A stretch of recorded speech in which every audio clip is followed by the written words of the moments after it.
Hello out there. My name is Laolu Akonde, and you are on to Inside Sources.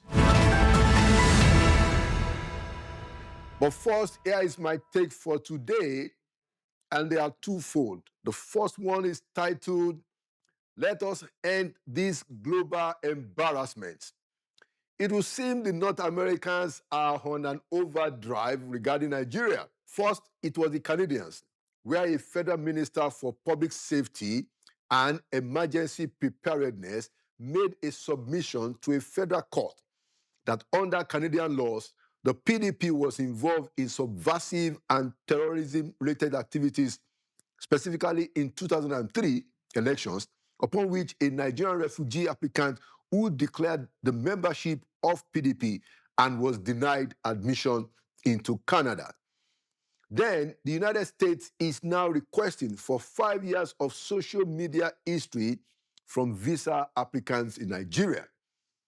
This new US regulation, let's start from there, is not necessarily a slight against Nigeria, but a reminder of the scale of our JAPA challenge. It exposes how many of our brightest talents are seeking opportunities abroad, opportunities for which they can't seem to afford here at home, for several reasons. Now, normally talent will go to the best places of attraction, but what is happening to us is becoming quite a bit of a worry beyond the regular. This is why we support the Diaspora Bridge, the federal government's recently announced initiative from the Minister of Education. But we need more of such policies and other urgent measures to reduce the vulnerability of our people to this kind of treatment from Western embassies, which sounds a bit invasive in this particular instance of requiring their media history, a bit of invasive of their privacy. But then we concede that it is within the rights of those countries to set the rules of engagement for those who are seeking to visit or live within their borders. And this is why the Nigerian government must not only respond with the normal diplomatic reciprocity, as already indicated by the federal government, but let us, all of us, urgently also commit to building a nation that makes staying home more and more attractive. Governments and the people, all of us. Let us make Nigeria a place of wide opportunities, of security, of good governance, so we can begin to slow down the rush to leave our country by our best mind and people trying to seek greener pastures outside of the country. Then we come to the Canadian courts, the ruling that deemed a Nigerian political party, that is PDP, as a terrorist group in the matter of a former PDP member who also later joined the APC, but went to Canada seeking a refugee status in that North American country. Now, what happened there is a real embarrassment internationally for our country, whichever way we dice it. And it is coming at the time that President Bola Ahmed Tinubu, who is in Japan at that time, rightly seeking that Africa should get 2 permanent seats on the Security Council of the United Nations. Ostensibly, one of those seats must go to Nigeria. Now, the ruling of the Canadian court reflects the consequences of the inability of our political leaders since 1999 to safeguard the dignity of Nigerian democracy. It is a cumulative problem. That ruling pointed specifically to 2003 elections in Rivers State under the watch of the then President Olusegun Obasanjo, who even went ahead in the run-up to the 2007 elections to declare that elections in our country are do or die. May we hope that going forward, we can make our political and electoral processes violence-free and cut off some of these subversive activities that the Canadians have done us a lot of good by calling us out about them. So whether it is the American visa regulations or the Canadian court ruling, both examples carry the same truth.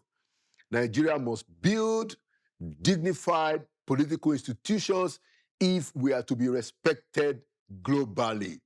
We must strengthen governance. We must ensure accountability.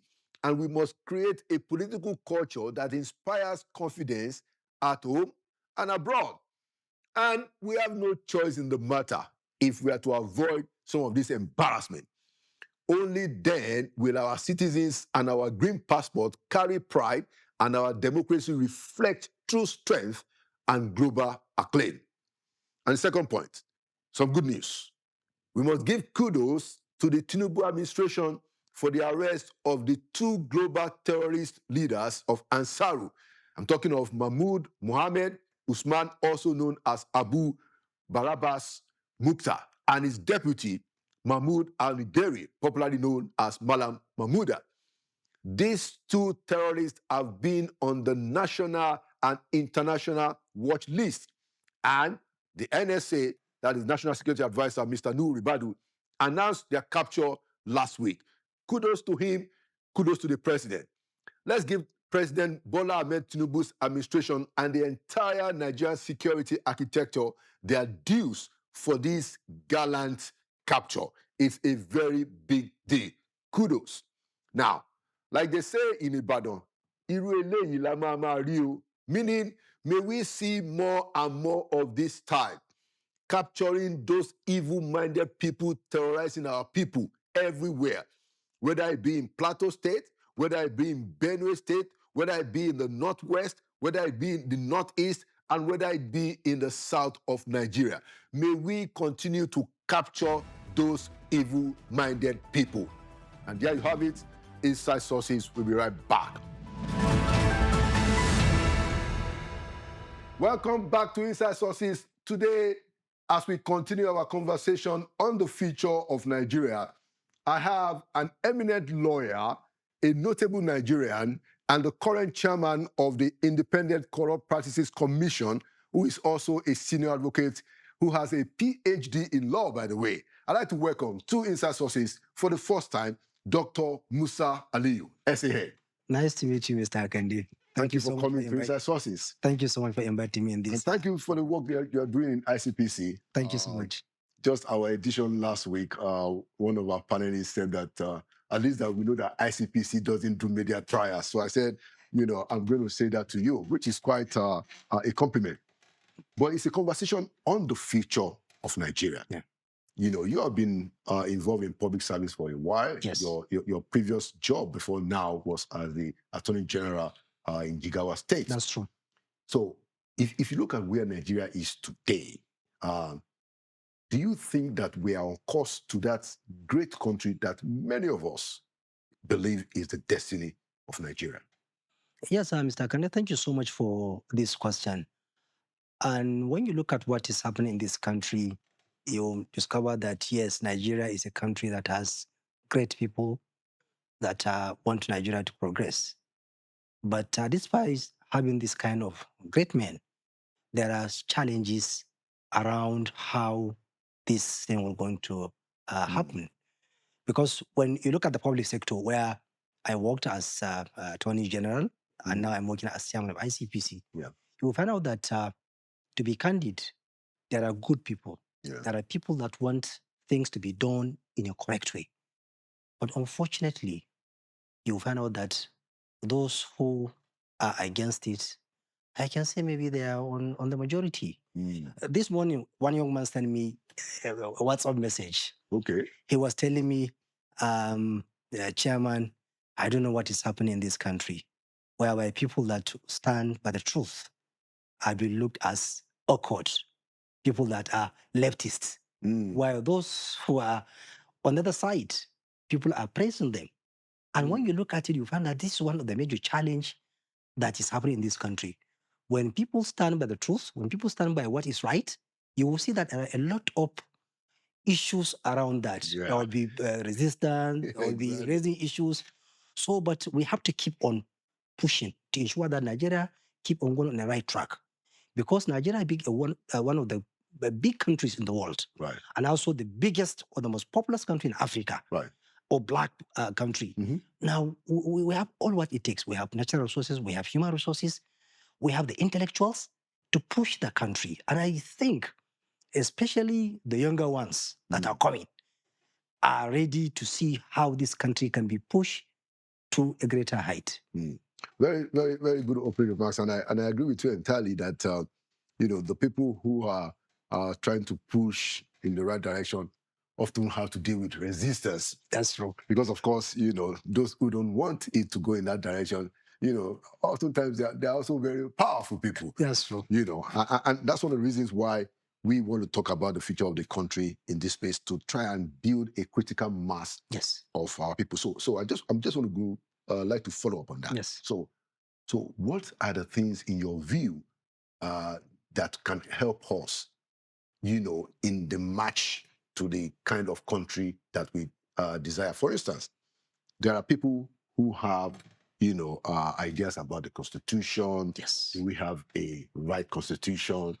Our Constitution says, for instance, that we, the people of Nigeria, and I think there was no time we, the people of Nigeria, did that. Well, some people said that, okay, yeah, there wasn't time that you did that, but then since 1999, you've had elected National Assembly, that was elected.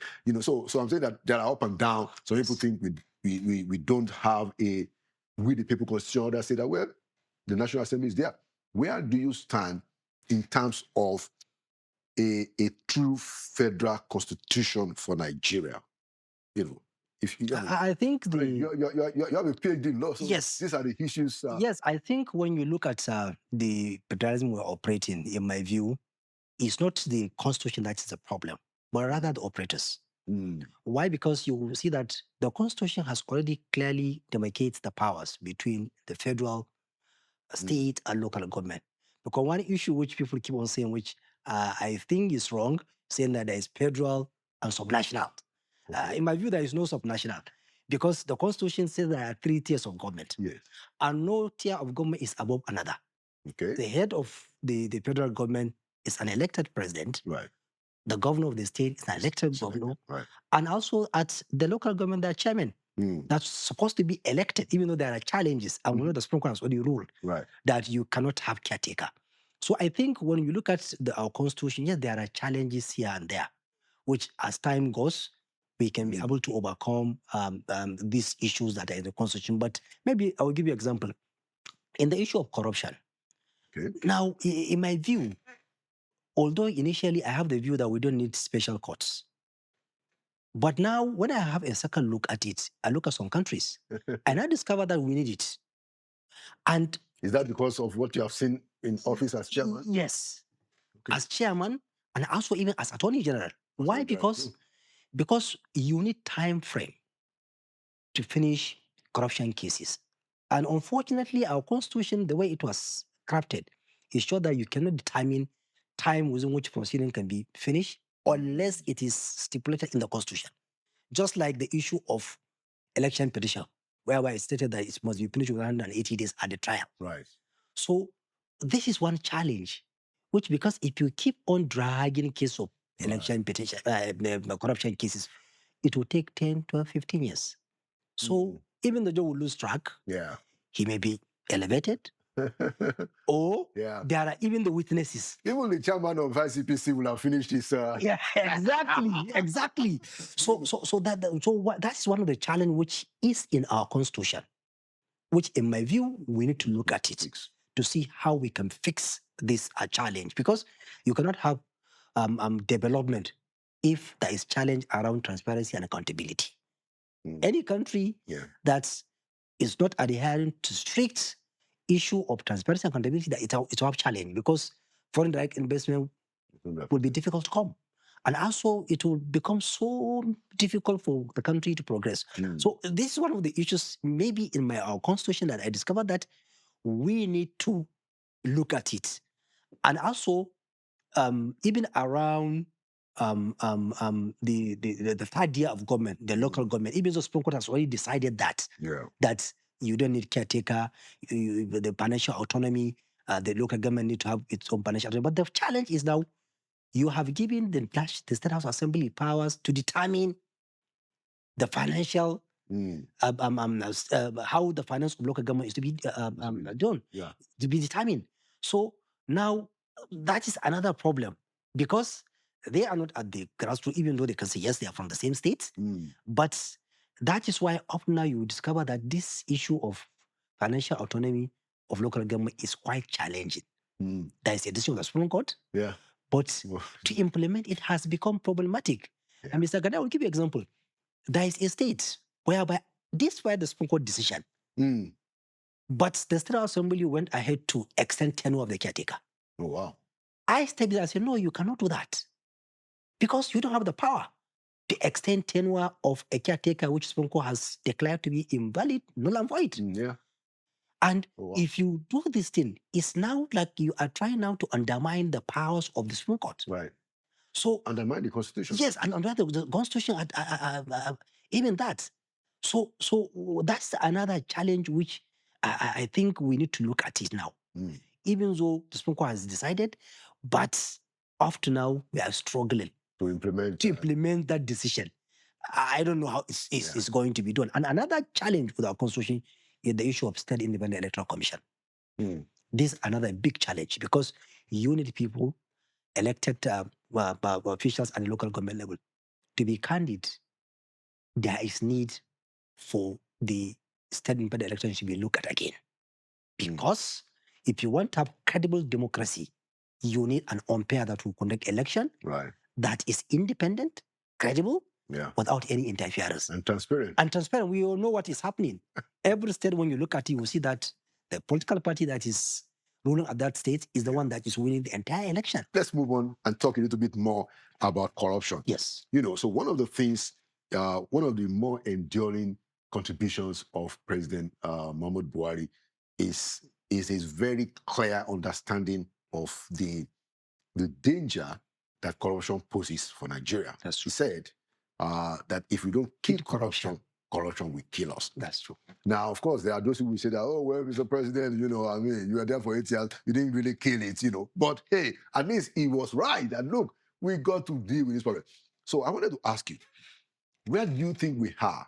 I think you've been on the seat for over 2 years now. For close to 2 years now. Close to 2 years now, okay? Yes. As the chairman of the ICPC. Yes. Where are we in that fight against corruption? Now, if you look at it now, although there is challenge, but we are progressing. When you look at the third corruption survey, which was done by the United Nations Office on Drugs and Crime, and other stakeholders, ICPC, EFCC, and other agencies included, and National Bureau of Statistics, you will see that from that report, which was released in 2024, it has shown that... That's UN report? Yes, UNODC. And Nigeria Bureau of Statistics. It has shown that, yes, Nigerians, 70% of Nigerians that public officers demand bribe within that period of time, between, I think, 2019 and 2023 and 2019 and 2023, they have refused to pay bribe. Yes. And secondly, they said that people are now reporting issues of corruption to anti-corruption agencies. That shows that at least... there's awareness. Yes, there's awareness. And that's why people have a little confidence. That's why they are reporting. Thirdly, the issue of backlash. Nigerians are now reporting that they don't have much backlash when they report issues of corruption to anti-corruption agencies. This is a progress. Although, and also when you look at the Corruption Perception Index of Transparency International, you will see that we have moved from 145 to 140. People will look at it as it's not much. But still there is a progress. It is a progress. I mean, yes. I've been in government, so I understand a lot of hard work. Yes. Even 2 steps. Yes. And also another issue is, we made mention of former President Muhammadu Buhari. At the continental level, Nigeria is making a lot of progress because when you look at the issue of stolen assets, because now we have discovered that one of the key strategies of fighting corruption is to ensure that you don't allow those who acquire illicit wealth to benefit from it. So you need to recover the asset. And if you remember, Nigeria championed the issue of Common Africa Position Asset Recovery during the former president. And also that Common Africa Position Asset Recovery, it's what now led to... Can you say it again so that we can hear it? Common African Position Asset Recovery, CAPAR. Okay, right. Because in 2015, the former South African president, Mr. Thabo Mbeki, he led a high-level committee on illicit financial flows. And that committee discovered that Africa is losing over $50 billion annually. This asset finance is flowing out of the country. That's the illicit financial flows. Yes. So that if those assets and property are in Africa. We can use them for developing our continent. Yeah. So that's what now brought in the issue of Common African Asset Recovery. And fortunately now I chair the interim committee of Africa Asset Recovery Practitioners Forum, which is a forum of all African anti-corruption agencies, asset recovery institutions, and prosecution agencies. We're now trying to see how can we work together to ensure that African property, assets, and even artifacts taken outside the continent, we identify, trace, recover, repatriate, and ensure that it's being used in Africa. So this is a progress for Nigeria. Because at the local level, we're making progress. At the continental level, we are now in a critical position to now drive this initiative, which was brought in by former President Muhammadu Buhari. And now this government sustain that initiative, and now we are now leading Africa. So that will show that at least there is a progress. Some progress. Okay. I mean, it's good to hear these things. Yes. You know, and which leads me to the issue of the unexplained wealth bill. Yes. What's the position of ICPC on that? I think I'm of the opinion that we need unexplained wealth bill to be passed. Why? Because if you do not pass that bill, there are some issues around how people are acquiring wealth beyond their legitimate means. Because now if you go to court, you have to prove. Yeah. And it will be difficult for corruption agencies. We know the source of income of people because we can investigate. We can track it. We can track it.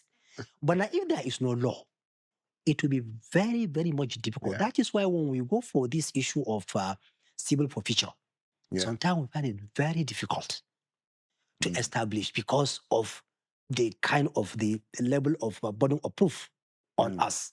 And when you look at the United Nations Convention Against Corruption, an African Union Convention on Prevention and Combating Corruption, and even ECOWAS Protocol Against Corruption, you will see that there is spirit in those international instruments that countries need to pass a law of unexplained wealth, because that is how you will deprive people from getting illicit wealth, because the criminal from benefiting from their wrong. Yeah. So because if you are going to use the criminal prosecution, the burden of proof is beyond reasonable doubt. It will be very difficult. But in this thing, the burden of proof is on the respondent. Yeah. Yes. So all you need to do is for you to say, okay, we know your source of income. You make this is it. 1,000 exactly. And you got this 100 million. Exactly. What's going on here? Exactly. I will give you an example in one of the African countries. The way they will do it, they will call a chartered accountant. They will ask him, okay, please make a net worth analysis for us. When they finish, they will call the person. This is what we have. That makes a lot of sense. Please, can you explain to us? So now, if you cannot explain, then they will take you to court. And now they will ask you, okay, if you can now, the court will now forfeit the property. But now here is difficult. Although when you look at the Code of Conduct Bureau Act and also the schedule to the Constitution that provide for that, it seems like under Code of Conduct, you can use that. But even that, it will be difficult because of the issue of the burden of proof, because they will now tell you that the Constitution has already provide for a burden of proof, which is when you want to dispossess somebody with property, because you have right to property, which is constitutional. Yeah. So if you want to deprive somebody of his property, there is need for a law which will now shift the burden of proof to the respondent. So I am of the opinion that there is a need for the wealth bill to be passed. That will help in the fight against corruption, because that will even put many Nigerians to have confidence in us. Why? Because we know what is happening. Mr. Kande, today I'm ICPC chairman. They will see me building houses, buying cars. I know my family are always traveling abroad. And one day, what is the source of income? As a public officer. Yeah. So that's raised questions. It does. But if there is this bill which is, if it passed into law, it will make people to be careful. Right. Right. That they have to live within their means. That means absolutely, and that can make a lot of difference. So I wanted to ask you, because I know that this is something that the EFCC has been trying to push. Yes. With the National Assembly. Do you work together with with EFCC on this kind of advocacy issues and how to lobby the National Assembly to pass this bill? Because, Mr. Chairman, I don't know why they don't want to pass this bill. The FCC says that they've been begging them for about 1 year to pass it. Even me, even ICPC, we have been begging. We have been, because we have to levy, because it's their own powers. Yes, exactly. And also, and I know that I don't want to mention, there are some members of the National Assembly to be candidate that want it to be passed. That's good. But there are challenges around that. So that's why we have to keep on pushing. Apart from that, there is even whistleblower bill that need to be passed too. It's not only for me. I've been pushing for the Unexplained Wealth bill and the whistleblower, because you need these two things. Right. Because so you can't. The whistleblower bill, is to protect. Yes. Okay. Because if you protect people, they will come and tell you. Yeah. This is what is happening in so place. But you can't come out and give information if you don't have protection. You'll be exposed. Yeah. So we have been working with the other anti-corruption agencies and also the civil society, continue to push, and also talking to some of the like minds in the National Assembly that you need to push for this. I know that there's one of the members of the National Assembly. He come, he said, look, Chairman, you need to push for this thing.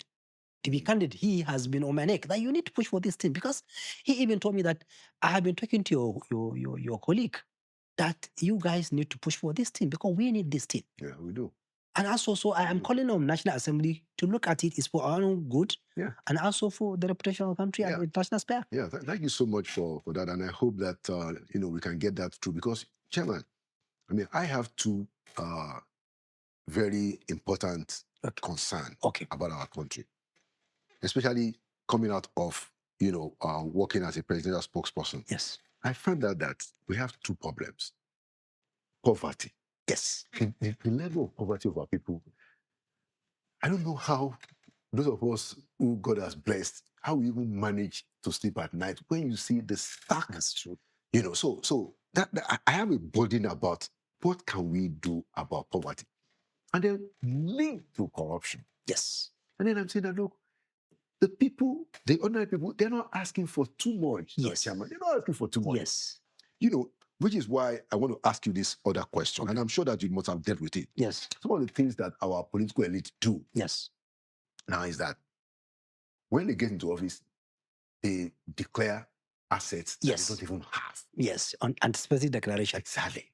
So that by the time they are going, so I wanted to ask you, and I'm sure that you are even exposed to more. Yes. How have you been dealing with?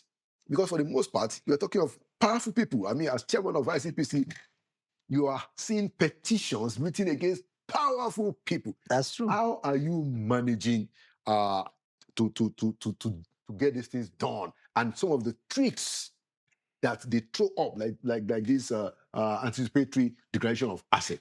What strategies are you putting in place? Because this corruption fight is not beans like they will say on the street, and I understand that. So how have you been coping? Yeah, when you look at it, it is really not easy because I have seen how this thing is happening. Right from the state, I have seen how difficult it is. And that is why I think the best approach is you need, like our national anti-corruption strategy. The strategies that is being provided by our national anti-corruption strategy is the best approach to how to approach this issue of corruption. We need to, one, ensure that we prevent corruption, which is very important. How do you prevent corruption? We should put checks, mechanism on. We should not allow certain things to happen. When you allow things to happen, it will be difficult for you to cover it. I'll give you an example. There is something which we're investigating. It's not investigating. Certain thing is about to happen. Somebody draw attention. Okay. Now I say, okay, let us look at it. You will be shocked. A government official was telling me, Chairman, please allow it to happen. Then you can investigate. I say, no, we can't allow it to happen. We can't allow it to happen because I know what will happen if I allow it to happen. Yeah. Because now you have to be running behind. Yes. And also it will cause a lot of problems. Yeah. And I insist, no, we won't stop. We have to stop this thing. You cannot do it. How would I stop it? Because if it happened, there will be a lot of cry. I say, no. That's why we are proactive. So we need to keep on monitoring and to prevent this thing first to happen. If you allow it to happen, it will be difficult for you to happen. Then secondly, you have to keep on engaging people, public engagement, talk to people to understand the problem of corruption. And also they need to contribute on this issue of fight against corruption. Then there is this issue of ethical orientation. Yeah. You have to keep telling people, look, this thing is wrong, it's bad, we need to. And one thing I discover is that some of the things we are doing in this country is even normalizing this issue of challenge around transparency and accountability. Because most things that are wrong have become even normal. Yeah. When you say this, please, this is wrong, Yeah. I will look at you. Come on, That's the what are problem. you saying? This is I'll give you an example. Please.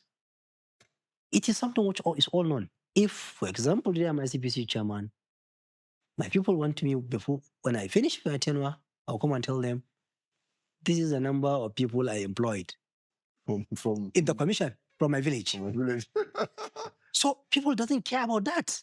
They feel if you don't do that, that means you have abandoned your people. yes. So you should not be fair. So fairness means give to your people more than any other person. Then secondly, when you look at it, you will see that we are now, just like that young man, we are now to rewarding honesty the way it's supposed to in our society.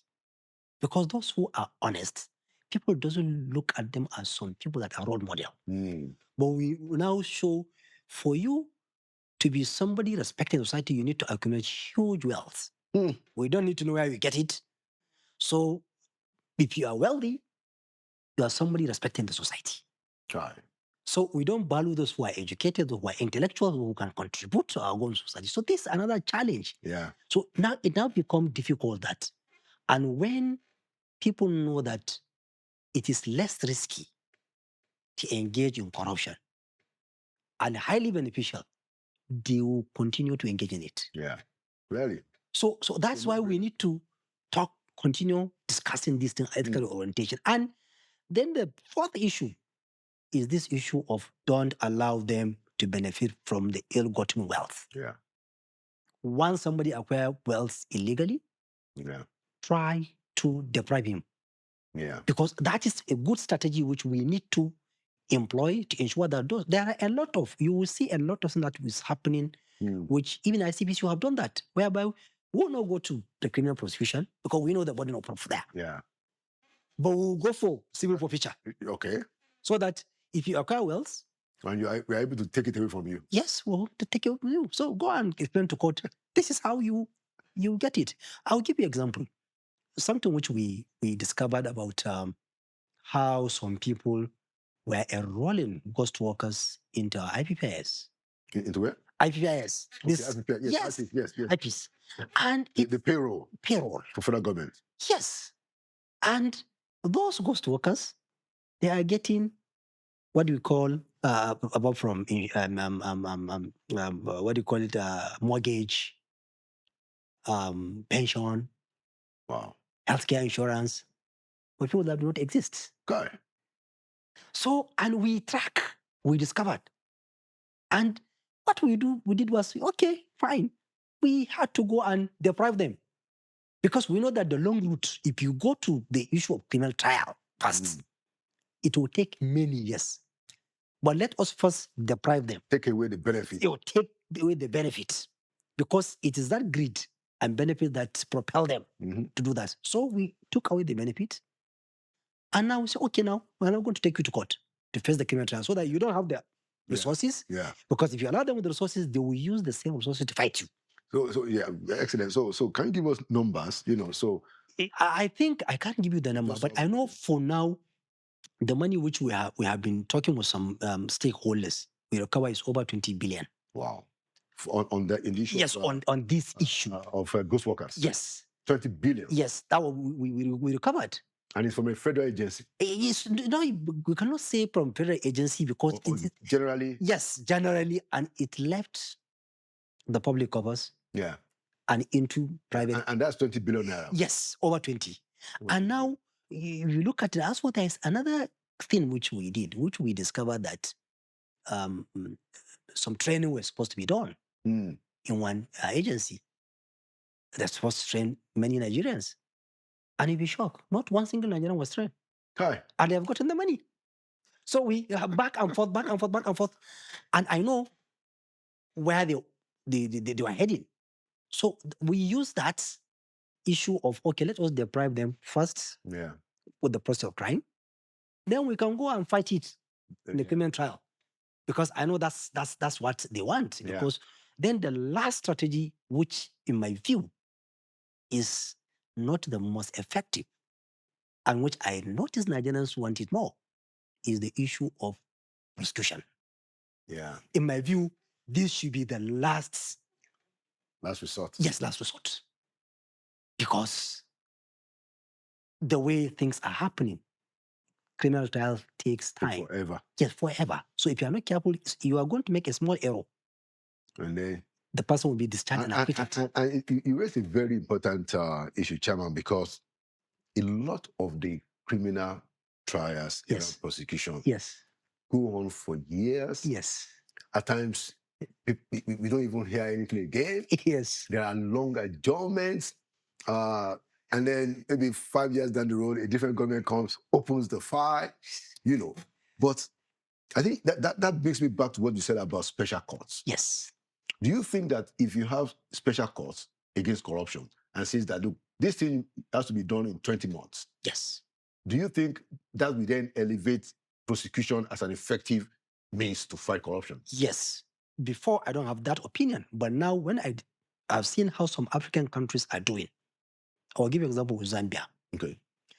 They are conducting criminal trial in special court within maximum of 6 months. Oh, wow. Just like election petition here. So that whatever you're going to do, you must finish within 6 months. And all the dilatory tactics that we lawyers are doing, you have to sit down in conference trial, sort out every issue, every interlocutory issue, sort it out. What application do you have? All what you want, say it. Trash it. Once we start trial, it must end in 6 months. Yes. So if we are doing this thing, it will now help us in this fight. But if you allow it the way it is now, it will continue to drag and drag and drag and drag. And also it is affecting the confidence that people have in us. Because they will feel, look, what they are doing is just a kind of diversionary tactics. You are telling us that you're prosecuting.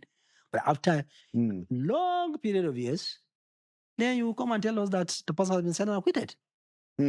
So, and also before you go on appeal, it will take another many years to the Supreme Court. So I think if you do that, it will help. And also it will send signal to those who are now engaging in corruption that, look, it's not business as usual. Yeah. And you go to court. It will be finished within time. Yeah.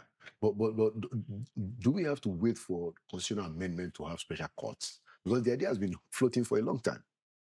Yes, because the way this issue of election petition happened, it was through an act. Yes, because the election, when you look at our own legal system, the argument is that you cannot determine court the length of time it should finish a case, because you cannot determine members of the National Assembly how long will it take them for them to pass a law. So you need the social contract so that the Constitution ought to say, okay, you must finish this thing within so many period of time. Okay. So the argument is that the judiciary should not be taking orders. Yes. But the law assembly, the assembly is meant to be making laws. Yes. And judiciary are meant to interpret it. Yes. So basically you're saying that that's the reason why you think that it should be a constitutional amendment. Yes. The president can't use executive orders? No, president cannot. Even the court cannot interpret the provision of Constitution to now say that you can do it on that, because already a president has been laid in issue of election petition. Because it has already been provided in the Constitution. So you cannot now come and say, okay, you are not talking of now sui generis proceedings, which is neither criminal nor civil. That's the election petition. What of criminal trial, which the burden of proof is much higher. So that is why you need constitutional amendment. Otherwise, it will be difficult. It's not even possible. You cannot do it without constitutional amendment. Interesting. Yes. So, and And I don't know whether it can be done.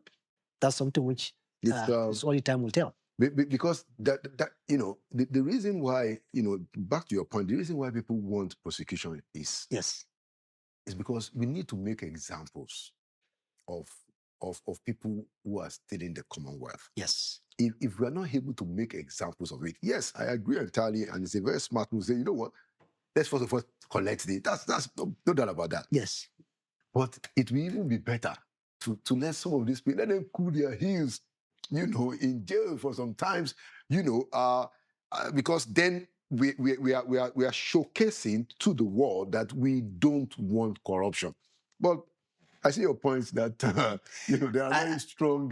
Yes, and I will give you an example. Yes. What one of the head on conscientious in this African continent told me. He said in his country, those who engage in corruption, especially the high public officers, when you send them the prison, they will tell you that we are going to boarding school. We will come back and enjoy the fruit of our own. Can you imagine? Yes, they say we are going to boarding school. So they will hit their own the process of crime. They will hide it.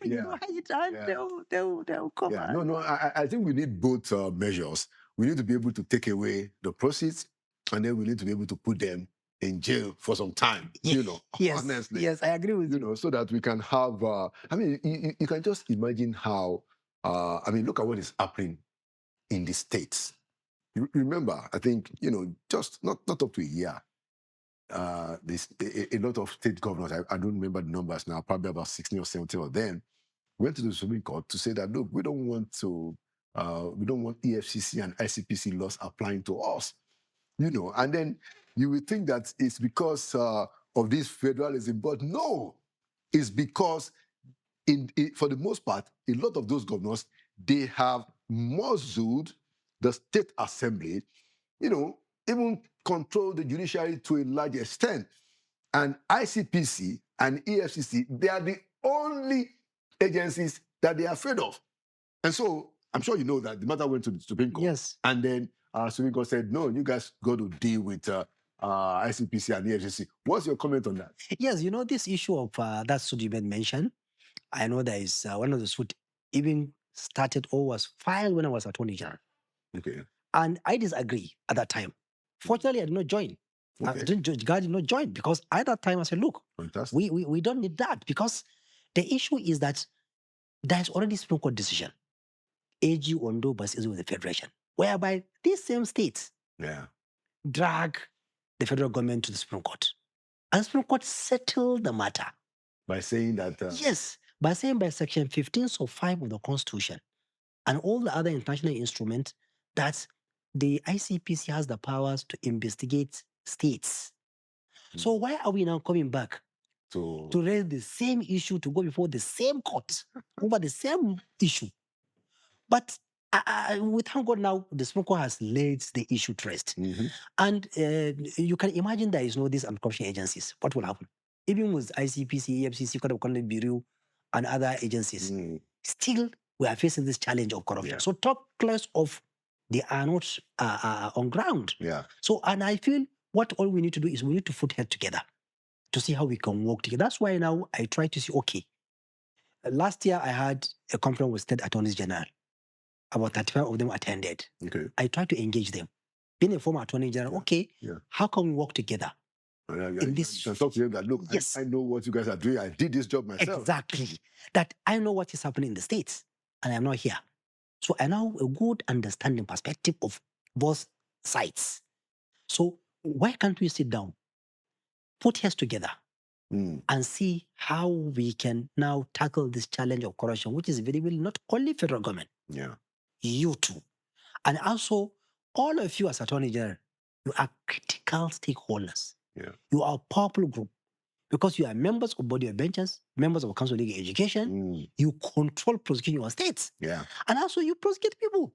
So we should come together and see how we can work. And we thank God we have been working closely with them. We had even about engagement at the zonal level. Okay. Levels. We had one in Asaba. We had another one in Kano for Northwest. We had another one in Ilorin for North Central. Right. And we had another one in Enugu. We're having another one in Maiduguri on Monday. Okay. All try to engage that, look, how can we now look at this issue so that we should not be fighting among ourselves on this issue of corruption, because it's for all of us. It is. Yeah. It is. It's very, very important. You know, I like us to begin to wrap up. Okay. And I wanted to ask you that if you look at our constitution, Yes.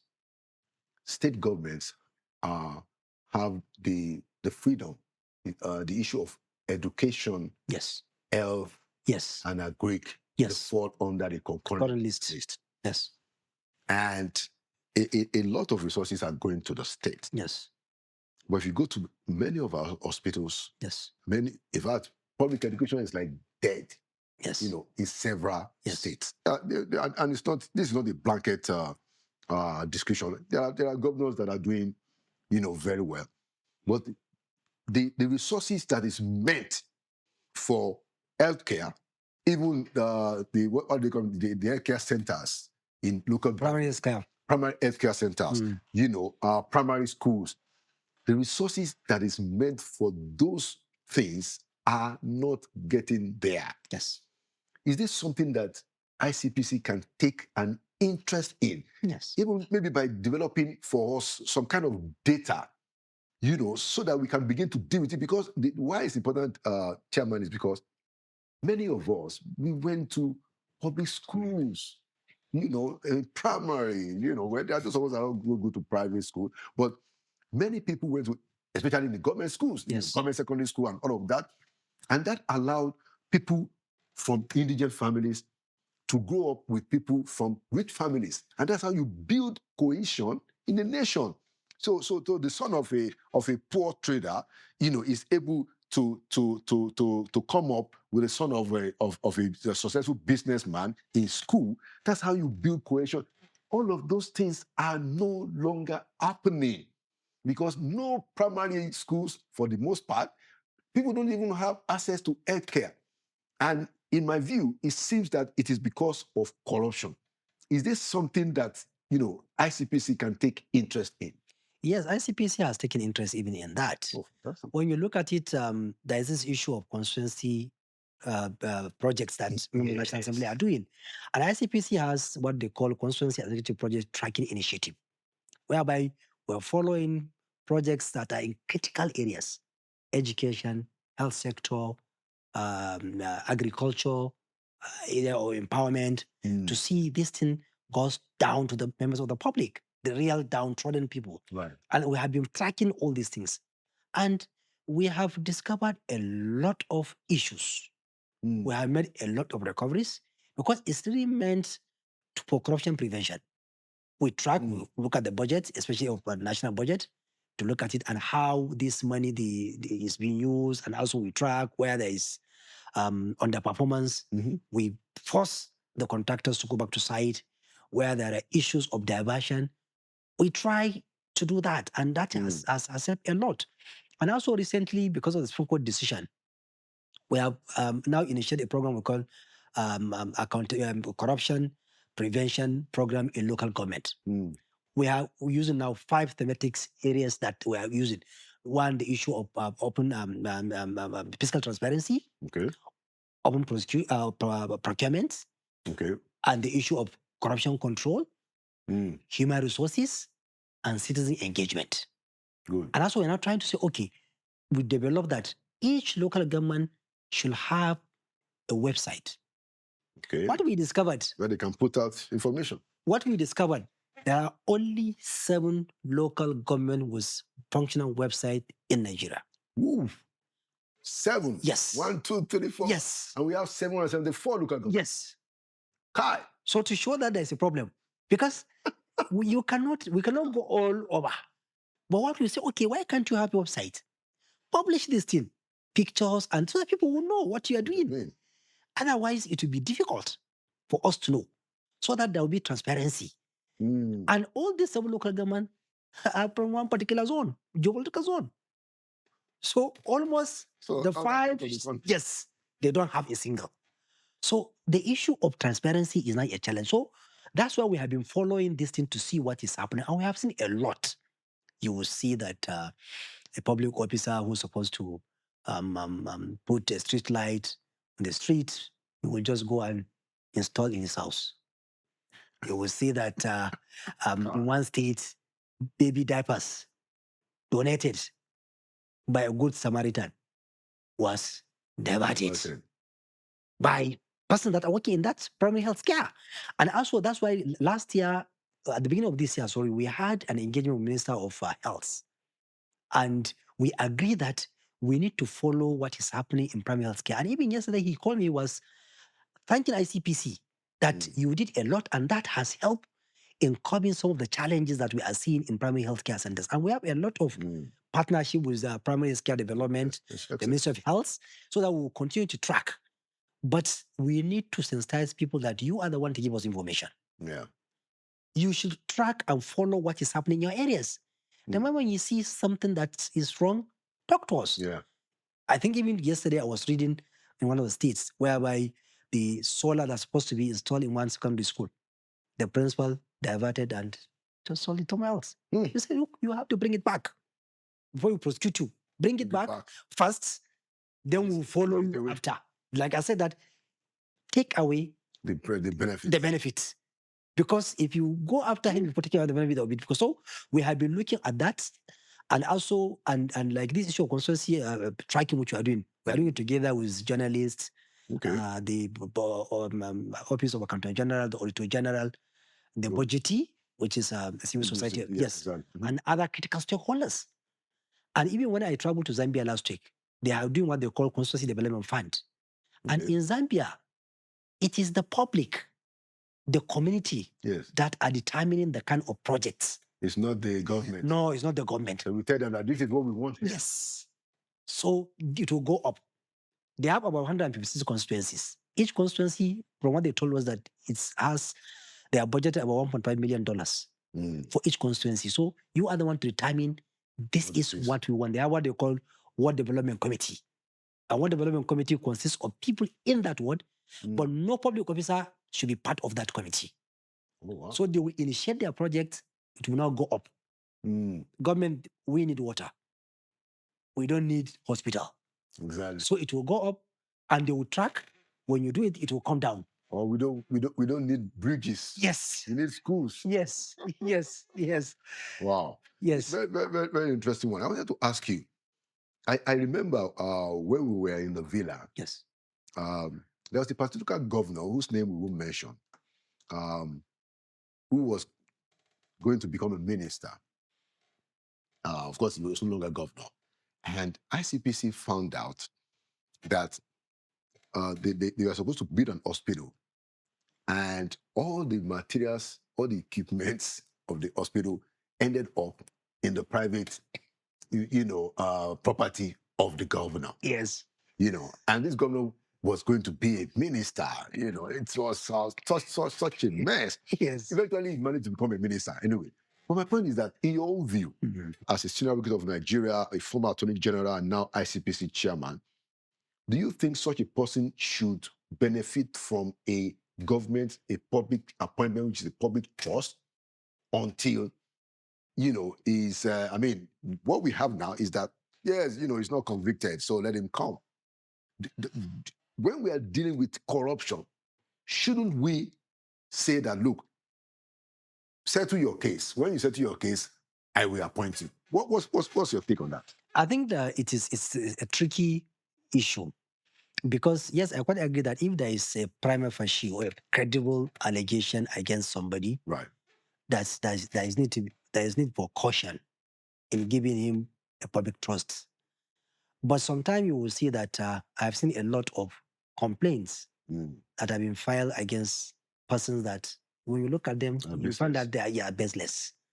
So, and one bad habit which we have is that whenever somebody is about to be appointed, or is political opponent, yes, you will see exactly people writing petitions and all these kind of things. Yes, I quite agree. If there is a prima facie case against somebody, even if he's not convicted, there is need for the appointing authority to be cautious. There is need for him to weigh well to see what is the best thing for us. Is it appointing him outweigh the risk, or what? So it's something that it's only the appointing authority that, in my view, should look at it and see what should be done. Mm. Because what if after you finish the criminal trial and the court acquit him? Yeah.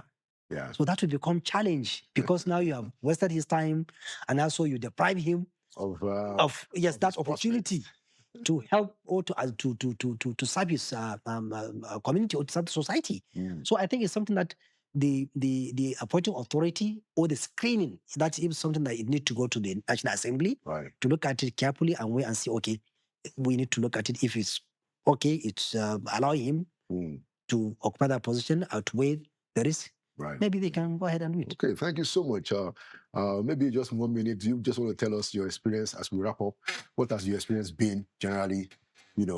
Some final moments, final comments. Yeah, my experience, it has not been easy. I can tell you that. Because anybody who is sitting in anti-corruption, Nigeria, you are sitting on a hot seat. Yeah. Because I agree. It's something that people find it difficult to understand you. Whatever you're going to say, they say, look, you don't want help. You are difficult. You are witch hunting. You are being used. All these things, people will keep on saying.